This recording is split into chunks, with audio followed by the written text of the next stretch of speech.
Vous verrez très bien, quand vous regardez certains médias occidentaux, qu'ils ont choisi un champ lexical pour parler de l'AES. Ils vont parler à chaque fois de la junte militaire au pouvoir, parce qu'ils savent très bien que parler d'une junte, c'est péjoratif.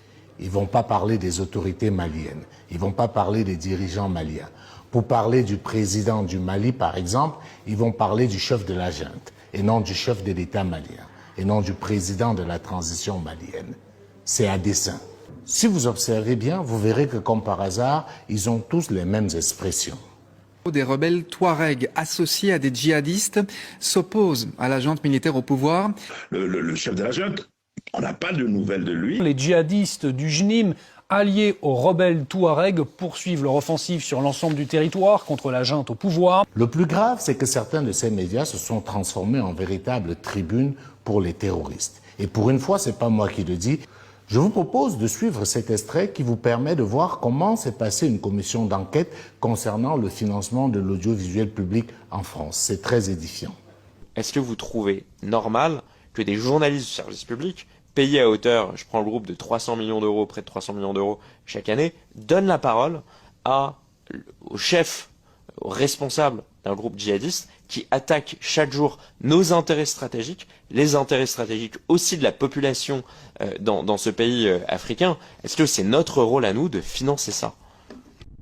Alors, monsieur le rapporteur, il s'agit de Wassim Nasr, qui est journaliste spécialiste des questions djihadistes, qu'un certain nombre de parlementaires connaissent d'ailleurs, puisqu'il est très régulièrement auditionné ici même à l'Assemblée nationale, tant son expertise est reconnue.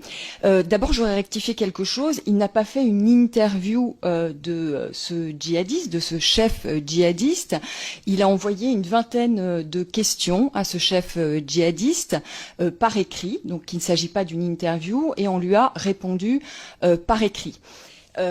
Il n'a pas retranscrit mot à mot les réponses du chef djihadiste, mais il a fait une chronique où il a contextualisé et remis en perspective les réponses de ce chef djihadiste. Donc on ne lui a pas donné la parole, il a eu des informations, et à partir de ces informations, il a fait une chronique en relatant donc les faits, en recontextualisant pour donner des clés de compréhension à nos audiences pour bien comprendre la situation au Sahel.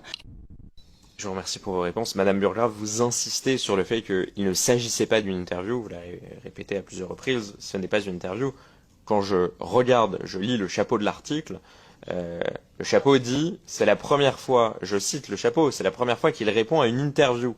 C'est votre chapeau.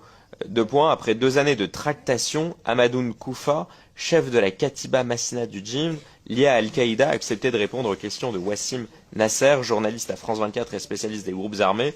Après avoir reçu 17 questions de notre confrère, il a répondu à 14 d'entre elles. Est-ce que, honnêtement, vous trouvez normal, donc là, vous voyez que même vous-même, vos équipes, vos services expliquent que c'est une interview, est-ce que vous trouvez normal que l'argent du contribuable, l'argent des Français, contribue à 2 ans d'efforts pour aller donner la parole et pour aller recueillir les impressions d'un chef djihadiste sanguinaire sur les antennes du service public? Et je le rappelle, l'article que vous avez publié, sur les sites en tout cas du service public, donc l'article est intitulé « Russie au Sahel, exaction du JNIM, projet d'expansion, les réponses du chef djihadiste Hamadoun Koufa ». Donc les réponses du chef djihadiste Hamadoun Koufa, c'est une forme de tribune aussi qui lui est donnée, c'est une interview, de toute façon, c'est le chapeau de l'article qui l'explique. Est-ce que vraiment vous pensez que les Français veulent continuer à payer pour ça? Est-ce que c'est le rôle aussi de vos chaînes et de vos sites internet de donner la parole à de tels groupes djihadistes? Je dois vous avouer que cet extrait m'a obligé à retourner vers Mercourt pour essayer de comprendre si j'avais pas bien saisi ce que c'était qu'une interview. Mais vous comprenez très bien qu'on est là dans un jeu de dupes. Je vous propose dans la suite d'écouter cet autre extrait.